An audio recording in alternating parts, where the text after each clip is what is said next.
소명자는 하나님께서 주신 온전한 마음을 가볍게 여기지 않는다. 창세기 20장 1절에서 7절. 사랑하는 성도 여러분, 아브라함은 나그네의 삶을 살았습니다. 그는 네게브 땅을 옮겨가 가데스와 술 사이 그란에 거류했다라고 하는데요. 그의 인생은 이동의 연속이었습니다.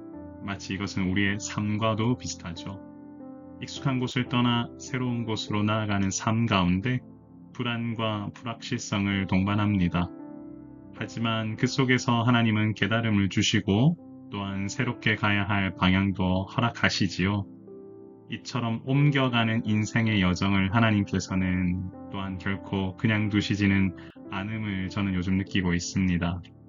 환경의 자리가 변하더라도 변치 않는 하나님의 인도하심을 따라 믿음으로 나아가는 것, 여러분의 인생 가운데 무엇인가 불안함과 그리고 도전해야 될 일들이 계시다면 기도하면서 하나님의 인도하심을 구해보십시오. 분명 또한 그 가운데서 인도하시는 놀라운 역사가 있을 겁니다. 그런데 참 아브라함이라고 해도 완벽하지는 않았습니다. 그의 연약함이 순간순간 드러나지요. 또 한 번 그는 생명의 위협 앞에서 하나님을 신뢰하기보다 세상의 방법으로 나아갔습니다. 사라를 자기 누이라고 말하는 일은 이미 한번 했던 일이지요. 그런데 이번에도 그랄 왕 아비멜렉 앞에서 이 같은 잘못을 범하고 있는 것입니다. 하나님께서는 아비멜렉에게 나타나 사라가 유부녀라는 사실을 알리며 잘못된 길로 나아가는 부분을 막으십니다. 이처럼 우리의 연약함이 드러남에도 불구하고 하나님은 언제나 신실하게 역사하시는 분이십니다. 우리의 허물까지도 불쌍히 여기시며 믿음으로 이 길 가도록 인도하시는 분, 바로 그분이 하나님이십니다. 그러므로 하나님께서 주시는 경고의 사인을 귀담아 듣고 그 사인을 인도하심으로 받아들이는 우리가 되어야 합니다. 하나님은 믿음으로 우리의 길을 인도하시는 신실하신 분이십니다. 아비멜렉은 사라를 가까이 하지 않으면서 이방인이었으나 하나님 앞에서 죄를 범하지 않으려는 순수함을 지닌 자였습니다. 그래서 온전한 마음과 깨끗한 손이라는 말로 자신의 행동이 무지에서 나온 행동임을 강조했던 것입니다. 이처럼 내 앞에서 일어난 일이 잘못임을 알았을 때 어떤 상황 속에서도 온전한 마음과 깨끗한 손을 유지하려는 노력이 필요합니다. 사실 자신의 실수 또는 잘못을 알았을 때 멈출 수 있는 용기가 필요하지요. 특히 이와 같이 사전에 그 일을 알았다면 그 자리에서 멈출 수 있는 결단이 중요합니다. 그러므로 선하신 하나님께서 우리의 삶을 믿음으로 인도하시는 것을 늘 기억하며 우리는 나아가야 할 겁니다.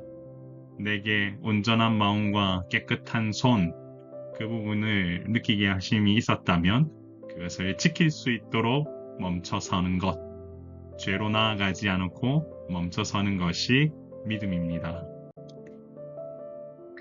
하나님께서도 아비멜렉의 온전한 마음을 아셨습니다. 그래서 그가 죄를 범하지 않도록 사라를 돌려보내라고 명하셨습니다.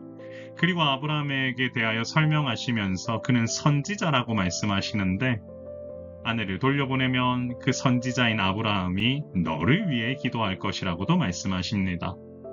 하나님께서 이와 같이 밝히신 부분, 아브라함을 선지자라고 말씀하신 부분, 실수했지만 여전히 자신이 택한 사람이며 그를 통해 복이 흘러갈 것임을 말씀하고 계시는 거지요. 이처럼 하나님의 부르심과 소명은 인간의 연약함에도 불구하고 유효하다는 사실을 알 수 있습니다.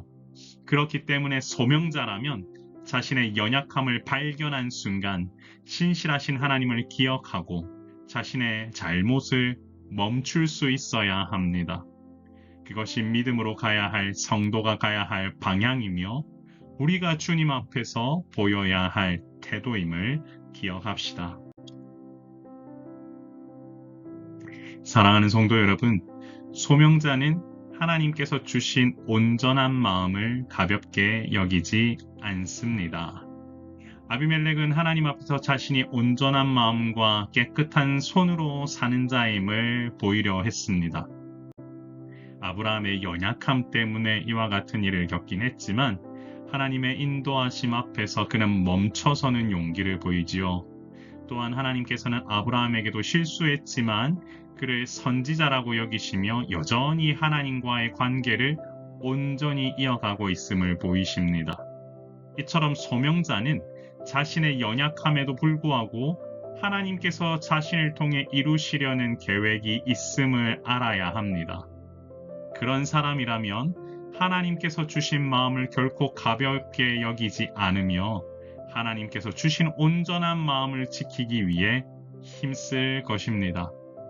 그러므로 우리 모두는 하나님의 인도하심을 소중히 여기며 믿음으로 이 길을 걸어가는 자가 되어야 합니다. 그것이 우리 모두가 가야 할 길이며 하나님께 택함 받은 자가 보여야 할 모습입니다. 우리 같이 한번 기도할까요? 주여, 나의 연약함에도 불구하고 여전히 나를 사랑하시는 하나님 앞에서 하나님 주신 온전한 마음을 지키며 믿음으로 이 길 가게 하옵소서. 제가 한번 기도하겠습니다. 존귀하신 하나님 아버지, 은혜를 감사합니다. 우리의 인생을 살아갈 때 연약함이 드러나는 순간들이 있습니다. 그리고 실수였지만 그럼에도 불구하고 잘못을 맛보았을 때 멈춰서는 용기가 여전히 부족합니다. 하지만 하나님은 그럼에도 불구하고 우리를 택한 자로 부르시며 예수 그리스도를 통하여 우리를 용서하셨고 우리로 하여금 자기 백성 삼아주심으로 지금 이 순간에도 아버지 이 길을 걸어갈 수 있도록 인도하시고 계심을 제가 믿습니다. 주님, 우리와 함께하여 주셔서 나의 연약한 마음, 그럼에도 불구하고 온전케 하기 위하여 인도하시는 그 하나님을 온전히 믿으며 나아가는 우리 모두가 될 수 있도록 인도하여 주옵소서. 오늘 이 시간 우리에게 허락하여 주신 믿음의 길, 그 길 걸어갈 때에 하나님 더할 나위 없는 은혜와 사랑을 허락하여 주시고 바라옵기는 하나님께서 주신 소명을 따라가는 길 가운데에 아버지 하나님 늘 도전하며 하나님 나라를 위하여 귀하게 섬기는 또한 우리 모두가 될 수 있도록 인도하여 주옵소서. 각자에게 맡긴 영혼들을 아버지 믿음으로 잘 챙겨가는 아버지 귀한 자들 이곳에 있습니다. 주님 축복하여 주시고 또한 바라옵기는 그들의 섬김이 아버지 하나님 하늘에서 빛난다는 사실을 기억하게 하옵소서. 또한 새롭게 출발하는 인생 가운데 있는 자들에게는 이와 같은 아버지 믿음을 허락하여 주셔서 아버지 하나님 한 발자국 한 발자국 내디딜 때마다 아버지 하나님 힘과 사랑 허락하여 주시고 아버지 베풀 만한 은혜와 자비를 또한 허락하여 주옵소서. 주께서 부으신 은혜가 우리 가운데 넘쳐나기를 소망하며 하나님 이 길 가길 소망합니다. 예수 그리스도의 이름으로 간절히 기도드리옵나이다. 아멘. 사랑하는 성도 여러분, 오늘 하루도 평안하시고 주께서 부으시는 은혜가 여러분 삶 가운데 넘쳐나길 소망합니다. 강건하세요. 샬롬.